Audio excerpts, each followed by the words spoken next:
લોકસભાની ચૂંટણી દરમિયાન જનતાના પરચાથી ગભરાયેલી, ડરી ગયેલી અને અહંકારમાં ડૂબેલી ભાજપાના જે પ્રકારના એક પછી એક ખેલ હાલે છે તેની સામે ભાજપામાં જ સક્રિય ત્રણ જૂથોમાં વહેંચાયેલી ભાજપા એક જૂથ મૂળભૂત રીતે ભાજપાની વિચારધારા આરએસએસ સાથેનું સંકળાયેલું આગેવાનો, કાર્યકરો જેની અવગણના થાય, અપમાન થાય. બીજું જૂથ ભાજપાની સરકાર સાથે, સત્તા સાથેનું લાભાર્થી જૂથ, કોન્ટ્રાક્ટ, ટેન્ડરો અને અન્ય પ્રકારના લાભાર્થીનું જૂથ જે સત્તાલક્ષી જૂથ. અને ત્રીજું જૂથ છે એ પક્ષપલટુઓનું જૂથ જે સત્તા સાથે, મહત્વાકાંક્ષાથી ખરીદાઈને વહેંચાઈને પાર્ટીના લાભાર્થી બનવા માટે નીકળેલું જૂથ જે અત્યારે સીધું જ આવીને સત્તાની ખુશ હોય.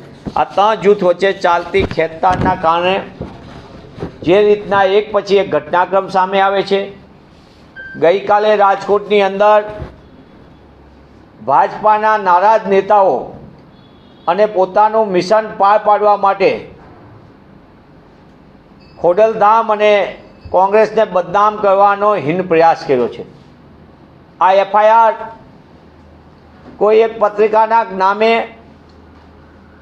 ખોડલધામના યુવા આગેવાનો અને કોંગ્રેસ ઉપર દોષારોપણ કરનાર હકીકતમાં મૂળ ભાજપના ભડકેલા પેજ પ્રમુખો, નામઠામ વગરની પત્રિકાઓ વહેંચાવી અને ખોડલધામના યુવા સમિતિના કાર્યકરોને ફસાવવાનું કોણ કરી રહ્યું છે આ ષડયંત્ર? મારો આપના માધ્યમથી સીધો પ્રશ્ન છે કે નારાજ જૂથે પોતાના મનસૂબા પાર પાડવા માટે રચેલા ષડયંત્રમાં એના ખેલાડીઓ કોણ છે જે ખોડલધામના યુવા સમિતિના સભ્યોને એને ફસાવવાનું કામ કરે છે, કોંગ્રેસની ઉપર દોષારોપણ કરે છે.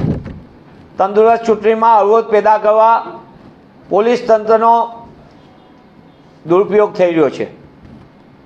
પત્રિકા, પોસ્ટર, સીડીના નિષ્ણાતો પકડાઈ જાય અને ભાજપાના અંદરોઅંદરના કારનામા ખુલ્લા ન પડી જાય તેના માટે તેઓ ગમે તેને પકડીને કોંગ્રેસ ઉપર દોષારોપણ કરવા માટે ભાજપાના ઇશારે પોલીસ તંત્ર પણ કામગીરી કરી રહી છે.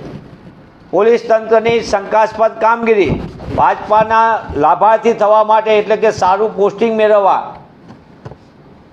જે રીતનો ખેલ ચાલી રહ્યો છે તેનો એક ભાગ પહેલાં વડોદરામાં સૌથી પહેલો થયો લોકસભાની ચૂંટણીમાં, જેમાં રંજનબેન ભટ્ટ મહિલા સાંસદ વિશે પત્રિકાને પોસ્ટર, એના પ્રકાશકો કોણ હતા અસલી?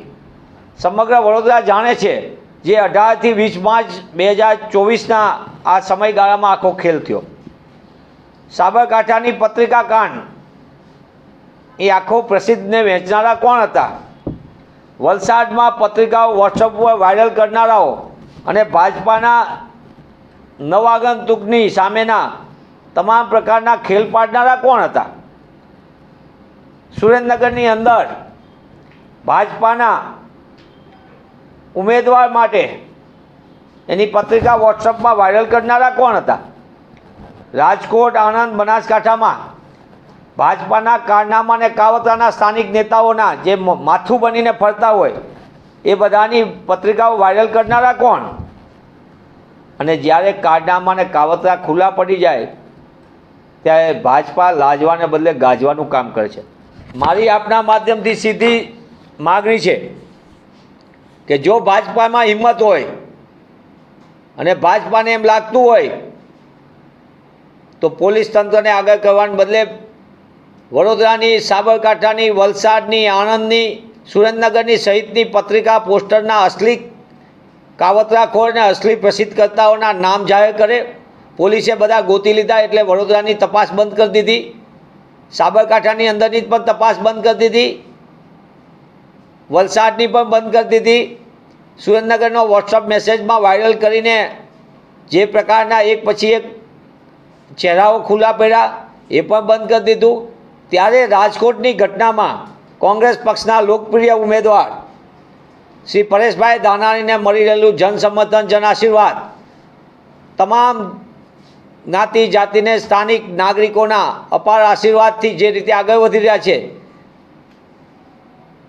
તેવા સંજોગોમાં પોલીસ તંત્રને આગળ કરીને ભાજપા પોતાની ચૂંટણી જીતવા માટે જે હથકંડા અપનાવી રહી છે અને કોંગ્રેસના આગેવાનોને અને ખાસ કરીને ખોડલધામને યુવા સમિતિના સભ્યોને જે રીતે ફસાવાનો ખેલ ચાલી રહ્યો છે એ હિન્દ કક્ષાનું કૃત્ય કરનાર ભાજપાના ઇશારે કામ કરતી પોલીસ તંત્રને પણ આ એક સમજી લેવાની જરૂર છે. તાત્કાલિકપણે આખા ખેલની અંદર કારનામા અને કાવતરા કરનારાઓને રાજકોટની જનતા ઓળખી ગઈ છે અને એનો જવાબ લોકસભાની ચૂંટણીમાં મતદાનના દિવસે આપશે.